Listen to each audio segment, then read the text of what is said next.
네, 지난 한 주 동안의 뉴욕 증시 성적 그다지 좋지 못했습니다. 계속된 악재들이 반복되고 있는 상황 속에서 학습력도 생기고 있는 상태고요. 하지만 계속된 생채기가 확인이 되면서 여러 가지 또 우려스러운 부분들 함께 좀 포착하게 됐습니다. 하루 좀 쉬어가고 있는 뉴욕 증시인데요. 네, 어떤 부분 살펴볼지 저희 최현재 전문가 함께 하겠습니다. 전문가님 어서 오십시오. 안녕하십니까. 네, 일단 한 주 브리핑부터 좀 먼저 해볼까요, 그러면? 예.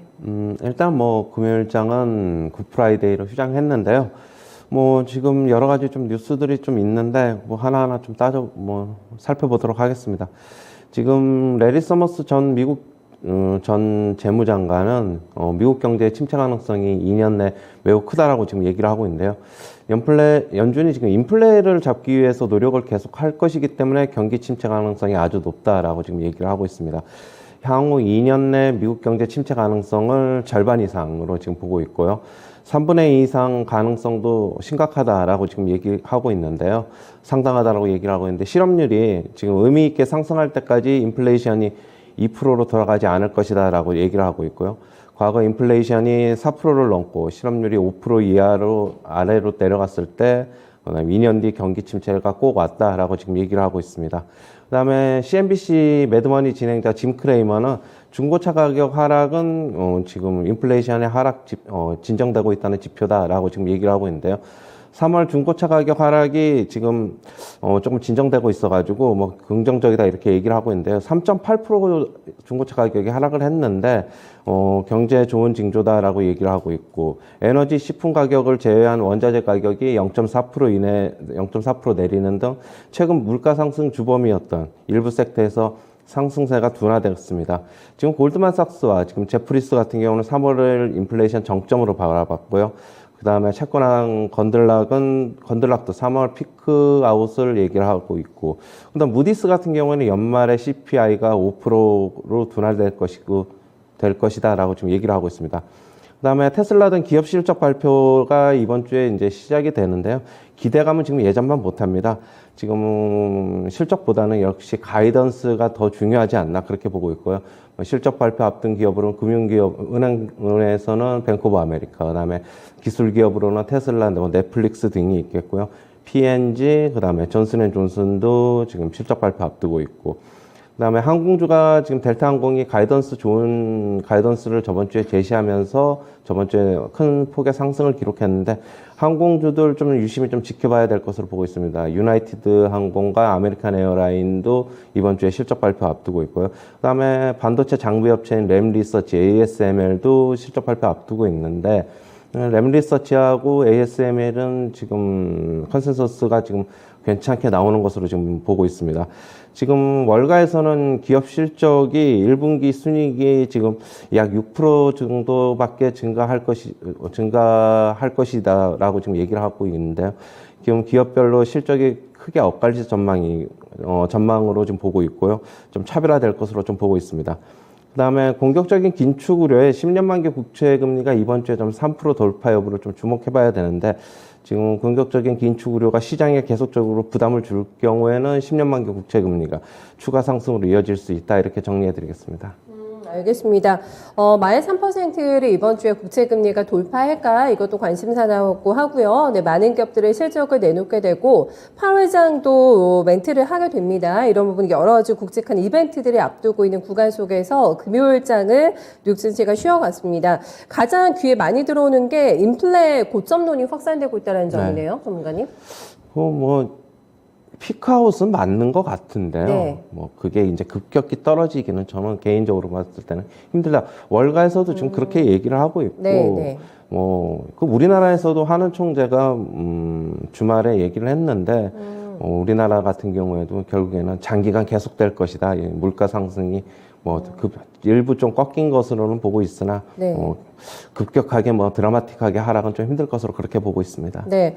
그렇기 때문에 한은에서도 총재가 공석입니다. 많은 물가 때문에도 금리를 인상을 했죠. 네, 지난주에 이런 결정이 나왔는데, 그러니까 떨어지는 피크는 맞는데 떨어지는 속도가 가파르지는 않을 거라고 보시는 거죠? 예. 네. 임대료라던가 식료품비가 안 떨어지더라고요. 네, 맞습니다. 예. 그 식료품비보다는 결국엔 또 임대료를 계속 주목해봐야 될 것으로 보고 있습니다. 떨어지는 속도가 임대료 같은 경우는 상승하는 때도 굉장히 한번 그쪽으로 상승을 잡으면 계속적으로 상승하고 있고 네, 떨어지는 네. 것도 한번 상승으로 잡으면서 떨어지는 폭도 아주 완만하게 아니면 계속적으로 그 수준을 유지할 것으로 보고 있어가지고 그쪽에서 계속 압박을 가하지 않을까 그렇게 저는 개인 그렇게 보고 있고요. 일단 네. 식료품값은 조금 떨어지긴 했는데 계속적으로 원재재 가격이 큰 폭으로 떨어지지 않는 이상 계속적으로 이쪽에서 압박을 가할 것 같다 그렇게 보고 있습니다. 네. 국채금리 3%, 마일 3% 돌파 여부도 관심사라고 해주셨는데, 뭐 21일에 보니까 IMF 회의가 또 예정이 돼 있어가지고, 국제중앙은행 수장들이 여기서 다 모이게 됩니다. 핵심적인 발언은 파월 의장이 내놓게 될 것 같은데, 5월에 50bp 쐐기 박을까요, 이번에? 파월 의장이? 쐐기를 박는다기보다는 일단 네. 시장의 중론이 그쪽으로 가고 있고 파월도 특별하게 뭐 거기서 지금 빅스텝을 하지 않을 것이라는 얘기는 안 하고 있는 만큼 거의 그게 이제 중론이 돼가는 것으로 좀 보고 있고요. 5월에 50bp 인상은 지금 금융시장에도 어느 정도 반영을 하고 있고 특히 이제 채권 시장에서 반영을 하고 있는 것으로 보고 있어요.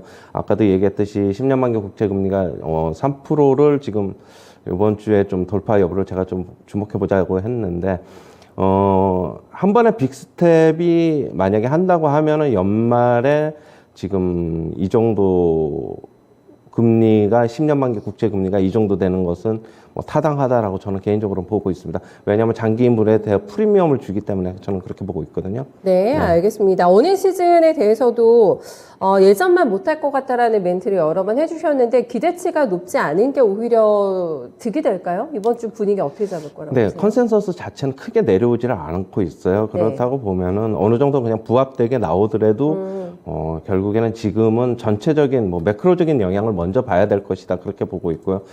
예전처럼 어떻게 뭐 경제 전반 이런 것보다 기업 실적을 먼저 좀 반영해서 증시가 좀 반응을 했는데 이번에는 조금 힘들지 않을까. 그렇게 본다면은 뭐 나스닥 기준으로는 결국에는 14,000 회복 여부를 좀 네. 주목해봐야 될 것으로 보고 있고요.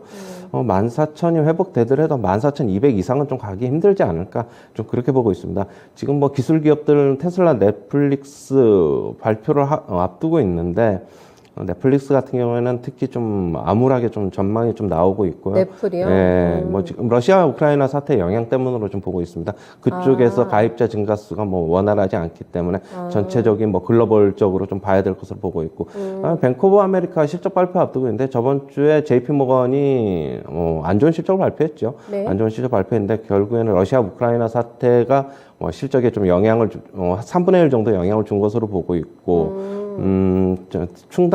대손 충당금을 지금 1조 원을 쌓기로 했는데 네. 역시 러시아 우크라이나 사태 때문에 뭐 충당금 쌓고 나머지는 경기 침체 우려를 반영해서 더 많이 쌓겠다 뭐 그렇게 얘기를 한 것을 보고 있어가지고 네네. 뱅크 오브 아메리카도 실적이 뭐 그렇게 본다면은 그다지 우호적이지 않지 않을까 충당금 문제로 그냥 그렇게 보고 있습니다. 이번에도 어닝이 안 좋겠지만 어닝이 뭐 좋더라도 비용 압박이 계속 있을 것 같아가지고 향후 전망에 대한 뷰가 좀 많이 어둡다라는 것도 시장의 악재가 될 것 같습니다. 뭐 괜찮은 쪽은 어딜까요? 그럼 어닝 시즌에 저희가 뭐 당장 나올 실적에 대한 중요도가 높지 않고 항공주 같은 경우는 지난주도 분위기가 좋았잖아요. 맞습니다. 델타 항공 네. 같은 경우는 손실폭이 예상보다 적었고 가이던스가 좋았죠. 결국에는 뭐 2분기서부터는 큰 폭으로 회복될 것이다. 뭐 그렇게 얘기를 하면서 네. 주가가 미리 선반영하고 그런 것으로 보여가지고 뭐 그렇다고 본다면 유나이티드 항공과 아메리칸 에어라인은 네. 여전히 뭐 가이던스 주목해봐야 될 것으로 보고 있고 그다음에 저가 항공사인 알래스카 에어라인도 이번 주에 발표가 하는데 뭐 그렇게 본다면 항공주는 분위기가 괜찮지 않을까 그렇게는 보고 있습니다. 그리고 램리서치 ASML이 이제 반도체 장비주로 이제 실적을 발표하는데 램리서치 같은 경우에는 큰 폭의 지금 어느 정도 컨센서스 상향이 좀 잡혀 있어요. 뭐 그렇게 본다면은 주가 많이 램리서치 하락을 했는데 어느 정도 좀 괜찮지 않을까 보고 있고 ASML은 뭐 워낙 장비주 쪽에서는 실적이 좋기 때문에 이쪽도 뭐 긍정적이지 않을까 그렇게는 보고 있습니다. 네, 그렇다면 어닝 시즌에도 살아남을 수 있고 향후에도 조금 이런 변수에 조금 덜 민감한 이런 종목들에 대한 투자가 맞습니까? 그럼 지금 상황에서? 그렇죠. 판가 인상을 원활하게 할 수 있는 정가를 한 기업들과 그렇지 못한 기업들의 차이가 분명히 많이 나겠어요. 이번에 네. 이제 차이가 나타날 것으로 보고 있고요. 향후에도 뭐 가이던스를 통해서 뭐 어떻게 보면은 판가 인상을 하겠다라는 뭐 멘트가 나오면은 조금 더 어떻게 보면 그 기업들로서는 개별적으로 상승세가 나타나지 않을까 그렇게는 보고 있습니다. 알겠습니다. 이런 여건을 참 돌파하기가 기업들이 쉽지가 않네요. 그렇죠? 네, 다 예, 직간접적인 러시아 사태에 의한 영향을 좀 받았고 뭐 인플레죠. 네, 인플레 장기간 노출돼 있기 때문에 실적에 대한 훼손은 분명히 있을 것 같다라는 점 감안하시면서 네, 뉴욕 증시 보셔야 될 것 같아요. 전문가님께서 이번 주에 가장 큰 뉴욕 증시의 변수로 체크하시는 부분이 있습니까? 역시 뭐 실적보다는 전체적인 긴축에 대한 우려가 어느 긴축, 정도 네. 시장에서 영향을 미치느냐 그걸 좀 먼저 좀 봐야 될 것으로 보고 있어요. 일단은 뭐 우리나라 증시 같은 경우에도 뭐 일단 저번에는 2,760 뭐 70 이전도 고점이었는데 그거까지는 솔직하게 조금 못 미치지 않을까 박스권 상단이 좀 그렇게 보고 있고요. 뭐 나스닥도 제 개인적으로 아까 말씀드렸듯이 한 14,100에서 200 정도가 고점이 되지 않을까 이번 주 상승하더라도 그냥 그렇게 보고 있습니다. 일단 21선 회복 여부가 조금 기술적으로 보면 중요해 보입니다. 그거는 이제 국채 금리가 3%를 넘지 않아야지 가능하겠죠, 그런데. 일시적인 충격이 오면은 어느 정도 또 하락이 하방 압력이 가해질지는 모르겠는데 네. 그거는 조금 그 여부는 조금 봐야 될 것으로 보고 있습니다. 알겠습니다. 넘을 가능성도 있다, 요거는. 일단 그렇죠. 체크하시겠다는 말씀이세요? 네. 알겠습니다. 국내 증시 전망은 주간 전망 어떻게 보세요? 뭐, 말씀을 드렸는데, 일단 박스권 상단은 한 2,750 정도로 보고 있고요. 지금 뭐 하단은 결국에는 뭐 2,690, 뭐 85, 그냥 요 정도 선에서 지지할 것으로 보고 있습니다. 저번에 저점, 급반등이 나왔던 저점은 당연히 이번 주에는 뭐 크게 뭐 거기까지는 우려할 사항은 아니다고 보고 있고, 네. 좁은 박스권 상단에서 개별 종목의 또 순환매 계속적으로 올 것으로는 보고 있습니다. 물가 얘기가 이번 주에 많이 나올 것 같습니다. OECD에서도 이번에 또 발표가 주말자로 해서 나왔고요. 그리고 쌍용CN이도 보니까 시멘트 가격 인상을 했고 펄프 가격도 급등하게 되면서 계속해서 물가에 대한 자극, 압박이 좀 있을 것 같더라고요. 이번 네. 주도 우리 시장. 네. 우리나라 시장도 물가 압박이 상당합니다. 뭐 임대료 쪽이 결국에는 주택 가격 쪽이 우리나라는 반영이 안 돼 있는 지표이기 때문에 네. 실질적으로 그게 반영이 된다 그러면은 6%는 당연히 넘어갈 것으로 보고 있고 만약에 그렇게 본다면 미국과 뭐 별로 크게 차이가 없지 않느냐 그렇게는 보고 있습니다. 그렇기 때문에 하는 총재가 공석이었는데도 불구하고 금리를 올린 것으로 보고 있고요. 하는 총재도 뭐 타당한 결정이다라고 지금 얘기를 한 만큼 네. 우리나라 시장도 계속적인 물가 압박 좀 주목해봐야 될 것으로 보고 있습니다. 이런 속에서 또 이제 오늘 보니까 중국의 GDP 발표 나오고 PPI도 나오게 됩니다. 지준율 인하 결정도 있었고 이렇거든요. 네, 중국의 이제 관련된 섹터들에 대한 대응 어떻게 해야 될까요, 오늘? 금요일 장 마감 후에 중국 지준율 인하 인하가 발표가 속보로 나왔는데요. 네. 이게 조금 우리나라 증시에는 그래도 조금 미국보다는 좀 호재가 낫지 될것 않을까 같아요. 좀 그렇죠. 그렇게 보고 있고요. 예. 그동안에 미국 지준율 인하로 결국에는 수혜를 받는 업종 좀 주목해봐야 될 것인데 뭐 그렇게 본다면 화학주가 그동안에 뭐 엄청 못 갔는데 조금 반등의 모멘텀도 삼을 수 있지 않을까 그렇게 보고 있고요. 그다음에 중국 쪽의 포지션이 큰 역시 뭐 화장품 쪽도 그렇게 본다면은 일시적으로는 좀 좋은 재료로 받아들이지 않을까 그렇게는 보고 있습니다. 중국 관련주 조금 주목해 봐야 될 것으로 보고 있습니다. 이번 주에는 뭐 네. 중국에서 100조 정도의 유동성이 공급이 된다고 하니까 뭐 안 하는 것보다는 솔직한 얘기는 뭐 좀 긍정적이지 않을까 그렇게는 보고 있습니다. 네.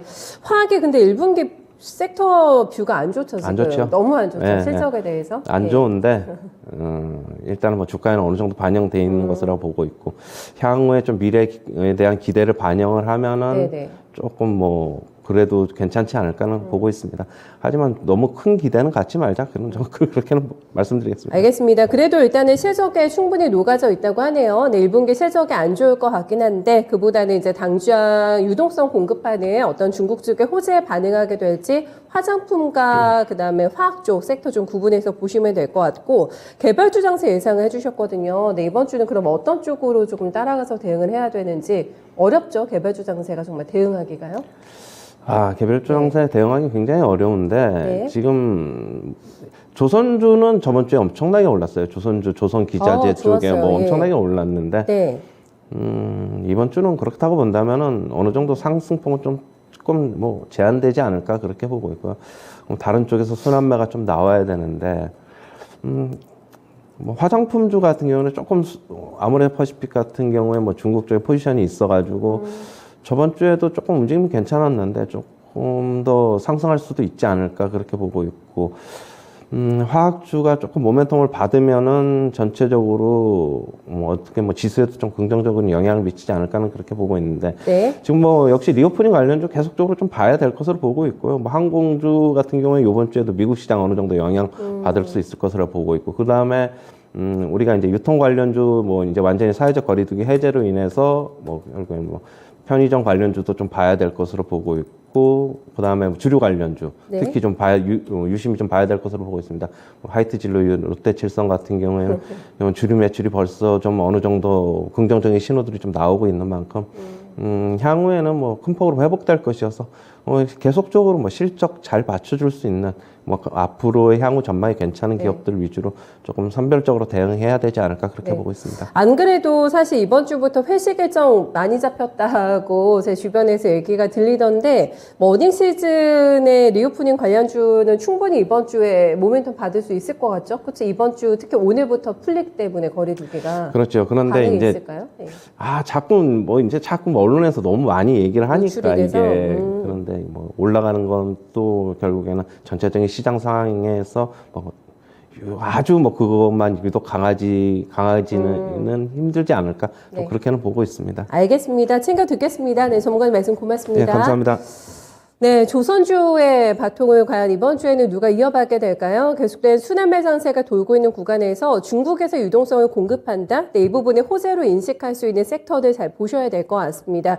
그리고 뭐 어닝 시즌에 대한 기대감은 높지 않습니다만 그렇기 때문에 이익이 잘 나오는 기업들에 대한 희소성이 조금 더 부각될 가능성이 있다고 볼 수가 있겠고요. 어닝보다는 향후 거리두기가 해제가 되면서 좀 기대감 가져갈 수 있는 섹터들, 중국의 유동성 공급과 또 이제 맞아 떨어지는 공통분모가 바로 화장품 쪽이 되지 않을까 싶거든요. 여러 번 언급해주고 있는데 이번 주 퍼포먼스 확인해 보셔야 되겠습니다. 최현재 전문가와 함께 모닝타임즈였습니다.